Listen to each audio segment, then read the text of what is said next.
आज के हमारे एपिसोड की शुरुआत होती है रोगा से, जो अपनी तीर्थ यात्रा करके वापस से जापान लौट आया होता है अपने लक्ष्य के साथ। और वो होता है अकाने को पटा के उसे अपना बनाने का। और वो अपने प्रपोजल की प्रैक्टिस इस स्टफ टॉय पे कर रहा होता है, जिसे देख के सारी पब्लिक रोगा को संकी समझने लगती है। पर रोगा टस से मस नहीं होता, क्योंकि वो जानता होता है लोगों का तो काम ही है कहना। पर रोगा मास्टर हापुसाई के लिए रेडी नहीं होता, जो कि लड़कियों के अंडरगारमेंट्स चुरा के आ रहे होते हैं और रोगा की खोपड़ी पे लैंडिंग करते हैं। पर रोगा के भाग्य में आज के दिन सिर्फ यही एक कानूनी नहीं लिखी होती, और मास्टर हापुसाई के बाद उसके ऊपर बहुत सी लड़कियां भी चढ़ जाती हैं, जो कि मास्टर हापुसाई को पकड़ने की कोशिश कर रही होती है, क्योंकि वो ठरकी बुड्ढा, मेरा मतलब मास्टर हापुसाई, इन सभी के अंडरगारमेंट्स इनके जिम लॉकर से चुरा के भाग रहे होते हैं। मास्टर हापुसाई के न मिलने पे इन सभी लड़कियों को नया प्लान बनाना पड़ता है उस बुढ़े को पकड़ने के लिए, कि तभी इन सभी के नीचे से आवाज आती है, लड़कियों पकड़म पकड़ाई बाद में खेल लेना,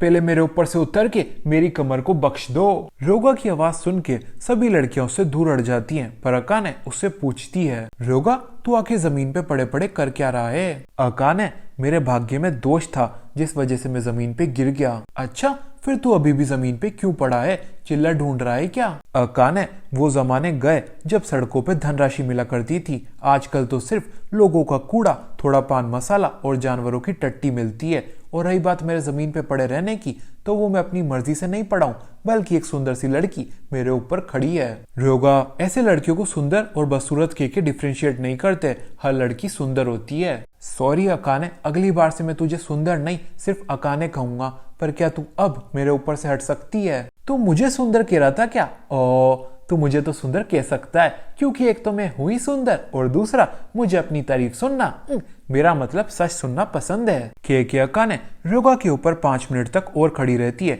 खुद के ख्वाबों में डूबी हुई। हाँ, मैं ही हूँ सबसे सुंदर। फिर अकाने रोगा के साथ एक इवनिंग वॉक लेती है, जिसमें रोगा उसे प्रपोज करने की कोशिश करता है, पर ये उसका फर्स्ट प्रपोजल होता है। और ये तो हर लड़का जानता है, पहली बार किसी लड़की को प्रपोज करने में ऊपर से नीचे तक फटी रहती है, जिस वजह से रोगा के बैठता है। अकाने, डेट पे चलेगी क्या? क्या रोगा, साफ साफ बोल, कुछ समझ नहीं आ रहा है। डेट्स? अकाने, डेट्स लाऊं मैं तेरे लिए? वाओ रोगा, मुझे डेट्स और फ्री का खाना दोनों ही बहुत पसंद है, इसके लिए थैंक यू वेरी मच। और कुछ इस प्रकार से रोगा अपनी फटी हुई होने की वजह से एक और मौका खो देता है अकाने को अपने दिल की बात बताने का।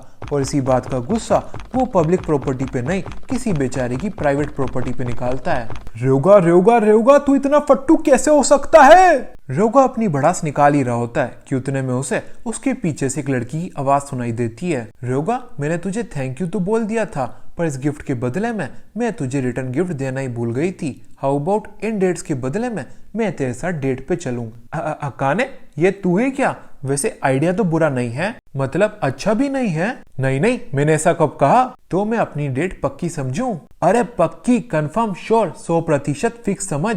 बहुत अच्छा लगा सुन के रोगा, पर अब मेरा मूड नहीं है। रेनमा रोगा को अपना थोबड़ा दिखाते हुए अपनी आखिरी लाइन डिलीवर करता है। रेनमा की शक्ल देख के रोगा को समझ आ जाता है उसका बहुत ही बुरा वाला कट चुका है, और अब वो अपना गुस्सा रेनमा पे निकालता है,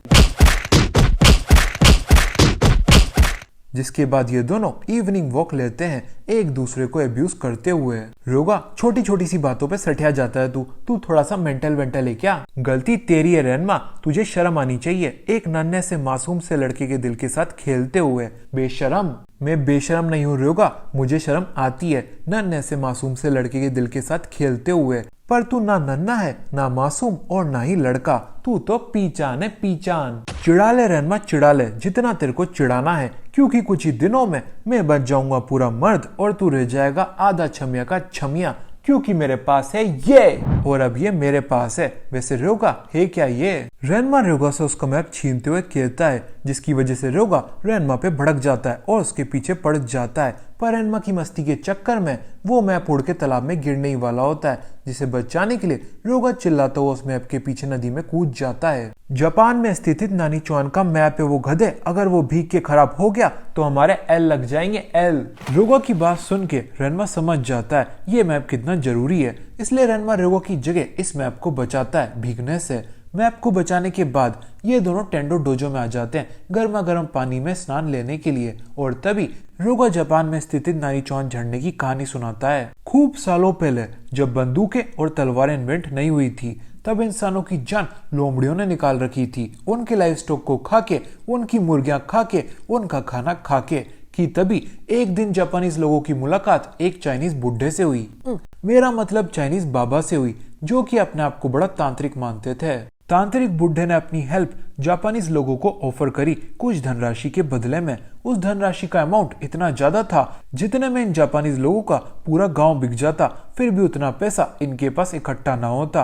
पर इन गांव वालों को लोमड़ियों से भी छुटकारा चाहिए था, इसलिए इन्होंने बाबा जी को अपने पूर्वजों को इकट्ठा किया हुआ घना सोना भेंट, फीस या ठगी के रूप में दे दिया। जो आपको समझना है आप वो समझ सकते हो। फिर बाबा ने अपना काम चालू किया और अपनी छड़ी जमीन पे एक बार खटखटा दी, जिसके बाद उस जगह से पानी बाहर निकल आया और एक झरना बहने लग गया, जिसके अंदर भीगती सभी लोमड़ियां इंसान में बदल गई।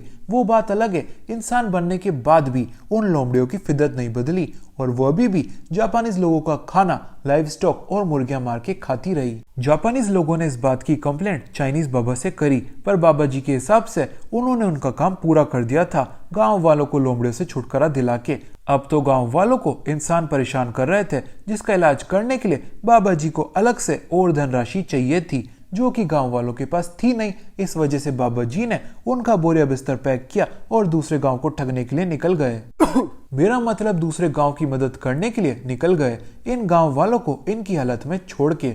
दी एंड। रोगा, ये कहानी जापान में स्थित नानीचौन झरने की है या फिर एक ठगी बाबा की? क्या फर्क पड़ता है रनमा, मुद्दे की बात है। अब मैं पूरा इंसान बन जाऊंगा।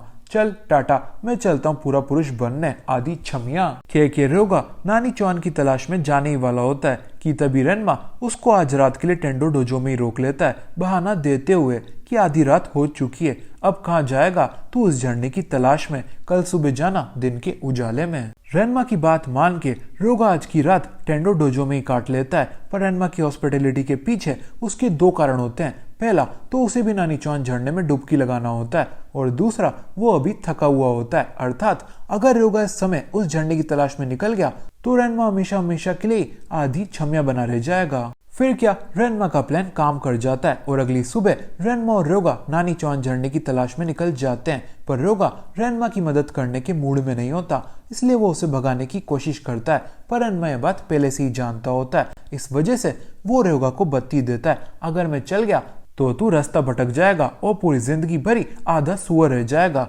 जिस वजह से रोगा को रेनमा की कंपनी एक्सेप्ट करनी पड़ती है और फिर ये दोनों निकल जाते हैं नानीचौन झरने की तलाश में। इस बीच अकाने और उसकी क्लास की सभी लड़कियां मास्टर अपूसा से छुटकारा पाने का प्लान बना रही होती हैं, क्योंकि उस घुसट बुड्ढे ने अब अपना रूटीन ही बना लिया होता है, हर हफ्ते पीई के पीरियड में जाके गर्ल्स लोकर रूम से उनके अंडरगारमेंट्स उठाने का। आहा, क्या सुगंध है, इन्हें सूंघ के तो लग रहा है मैं वापस से 42 साल जवान हो गया, मजा आ गया। दादू, अगर ऐसी घिनौनी हरकतें करोगे तो सलाखों के पीछे जल्दी पहुंच जाओगे। बेटा चड्डी चोर, मेरा मतलब मास्टर अपूसा को पकड़ना मुश्किल ही नहीं नामुमकिन है। दादू, अंडरगारमेंट्स के बाद अब आपने डायलॉग भी चुरा लिया, कुछ तो शर्म करो। शर्म होती इस बुढ़े में तो हमें इसे गुफा में बंद करके डायनामाइट से थोड़ी उड़ाना पड़ता। ऐसा गेनमा और मिस्टर टेंडो सोचते हैं, पर कह नहीं पाते हैं, वरना तो इनका हाल पहले की तरह बेहाल हो जाता। इसी बीच रेनमा और रोगा मैप को फॉलो करते करते नानीचौन झरने की लोकेशन पे आ जाते हैं, और वो झरना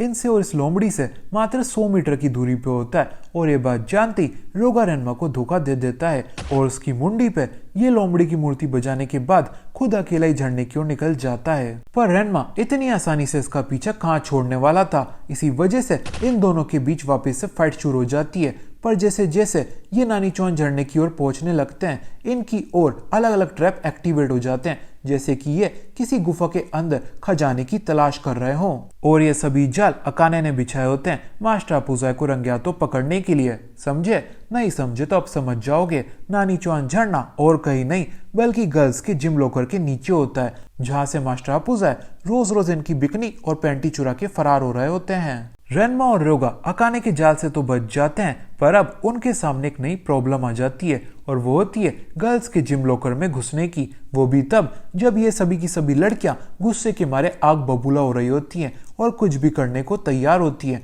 छिछोरागिरी को रोकने के लिए। पर अब पीछे हटने के लिए स्टेक्स काफी हाई होते हैं और बात रेनमा की मर्दानगी की होती है। इसलिए रेनमा अपने लड़की के रूप में ट्रांसफॉर्म हो जाता है और एक लफंगी की तरह गर्ल्स के चेंजिंग रूम में घुस जाता है फ्रंट डोर से। पर रेनमा के डोर खोलते ही उसके ऊपर गर्म पानी की केटली गिर जाती है जो कि इन लड़कियों ने ठरकी बुड्ढे से निपटने के लिए लगाई होती है। पर उसमें भीगने के बाद रेनमा अब वापस से लोंडा बन चुका होता है और ये दृश्य होता है सभी लड़कियों के सामने।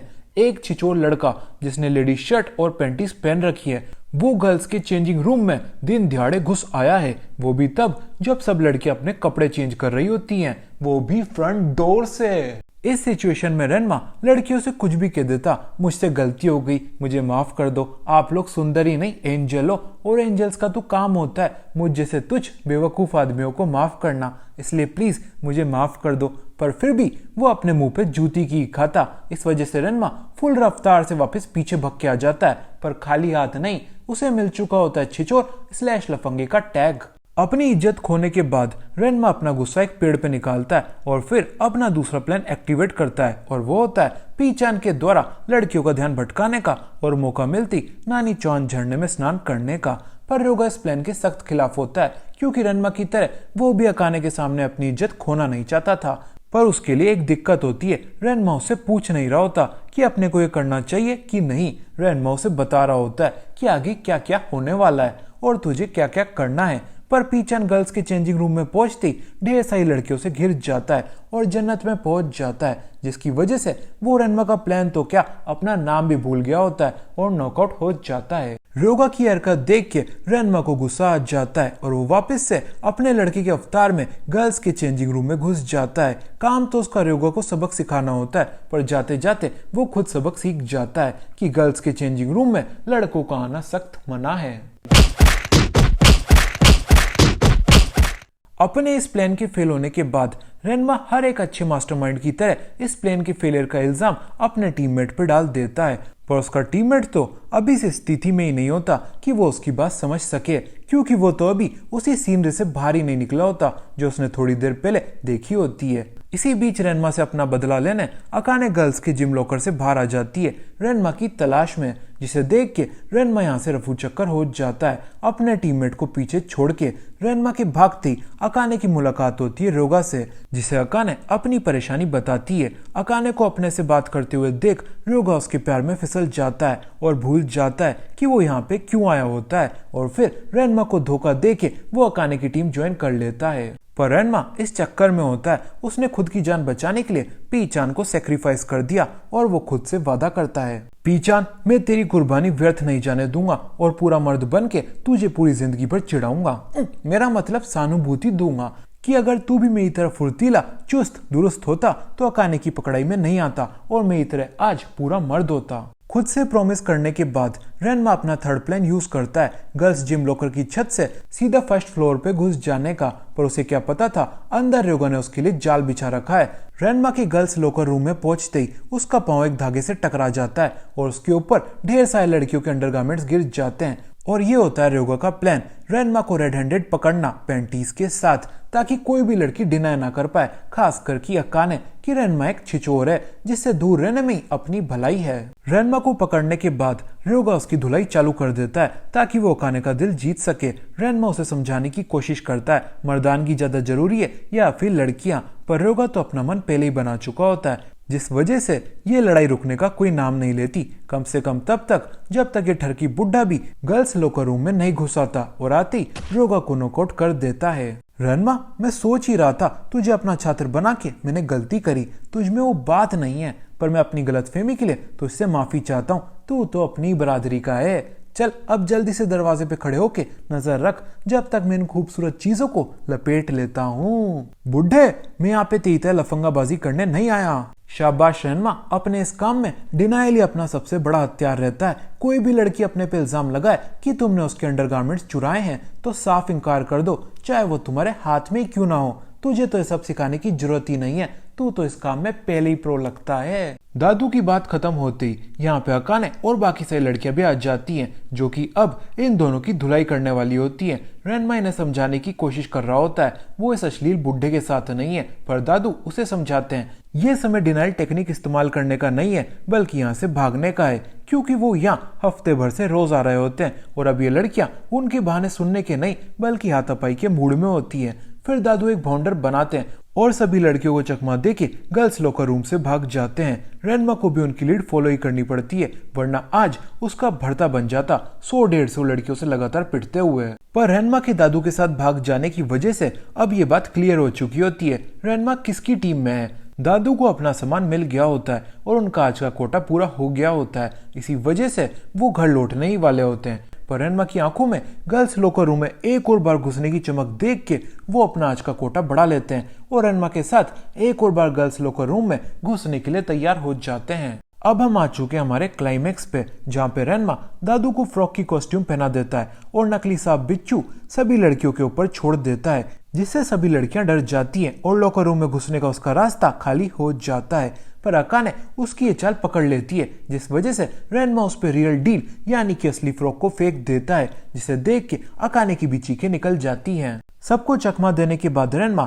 एक और बार गर्ल्स के लॉकर रूम में घुस जाता है, पर वहां पे रोगा उसका इंतजार कर रहा होता है और अपने इंस्टिंक्ट के सारे ही उस पे हमला कर देता है। पर रेनमा की किस्मत अच्छी होती है क्योंकि रोगा के पास अच्छे इंस्टिंक्ट्स तो होते हैं पर अच्छा दिमाग नहीं, और वो उसे चश्मे में नहीं पहचान पाता, जिस वजह से रेनमा उसे चिपक जाता है ताकि रोगा की वही हालत हो जाए जो किसी भी और लड़की की हो जाएगी अगर उससे कोई हॉट लड़की चिपक जाए तो। और रोगा की ऐसी हालत होने के बाद रेनमा उसे नॉकआउट करने ही वाला होता है कि उतने में यहाँ पे अकाने भी आ जाती है और रेनमा को भिगा के उसे उसके लड़के वाले रूप में ला देती है, जिस वजह से अब इन दोनों में बहस स्टार्ट हो जाती है। प्रॉब्लम क्या है तेरी? प्रॉब्लम मेरी नहीं तेरी है रेनमा, और वो है तेरा गंदा अश्लील दिमाग। तुझे ब्रा पेंटी चाहिए ना, ये ले भर भर के ले और इन्हें लेके यहाँ से भाग जा, क्योंकि तेरी इन छिछोर हरकतों के बाद भी मैं नहीं चाहती कि मेरी सहेलियां मार मार के तेरा भरता बना दें और फिर 100 पे फोन घुमा के तुझे सलाखों के पीछे डलवा दें। के अकाने रेनमा को अंडरगारमेंट्स के साथ छोड़ जाती है, पर रेनमा नानी चौहान से भी ज्यादा अगर कुछ चाहता था तो वो था अकाने का साथ, इसलिए वो सभी अंडरगारमेंट्स फेंक के अकाने को सारी बात सच सच बता देता है कि वो यहाँ पे इन अंडरगारमेंट्स के पीछे नहीं बल्कि नानी चौहान झड़ने की वजह से आया है। अकाने रेनमा की बात सुन के उसकी एक टिका देती है क्योंकि उसको रेनमा की बात पे घंटा बराबर भी भरोसा नहीं होता, और अब रेनमा उसकी नजरों में छिचोर के बाद झूठा भी बन गया होता है। रेनमा अकाने का थप्पड़ खा के सीधा रोगा के पास जा गिरता है, जो कि उससे आग बबूला हो रहा होता है, क्योंकि एक ही एपिसोड में ये दूसरी बार हुआ होता है जब रेनमा ने लड़की बन के रोगा का दूसरी बार काट दिया होता है, जिस वजह से रोगा की सनक जाती है और फिर इनके बीच एक जोरदार लड़ाई स्टार्ट हो जाती है, जिसमें ये दोनों मिलके गर्ल्स लॉकर रूम को तोड़ना स्टार्ट कर देते हैं और इनकी तोड़फोड़ की वजह से लॉकर रूम के नीचे से ढेर सारा पानी बाहर निकल आता है, जिससे उड़ के रेनमा और पीचान एक पेड़ पे पहुंच जाते हैं। पर ये दोनों इस पानी में भीगने के बाद भी लड़के नहीं बने होते, अर्थात ये पानी नानी चौहान का पानी नहीं होता, और ये देख के रेनमा पीचान की गर्दन पकड़ लेता है कि तभी उस पानी से उड़ता हुआ रेनमा के हाथ में एक पॉट भी आ जाता है, जिसे देख के रोगा की शक्ल बता रही होती है इस पॉट का कुछ ना कुछ तो लेना देना है नानी चौहान से। अब वो क्या है उसे जानने के लिए तो आपको अगले एपिसोड का इंतजार और इस वीडियो को ढेर सारा प्यार देना होगा, इसलिए अगर आपने अब तक वीडियो को लाइक कमेंट और शेयर नहीं किया है तो जल्दी से कर दो ताकि अगली वीडियो पे भी जल्दी से काम स्टार्ट हो जाए। और आखिर में बाय बाय।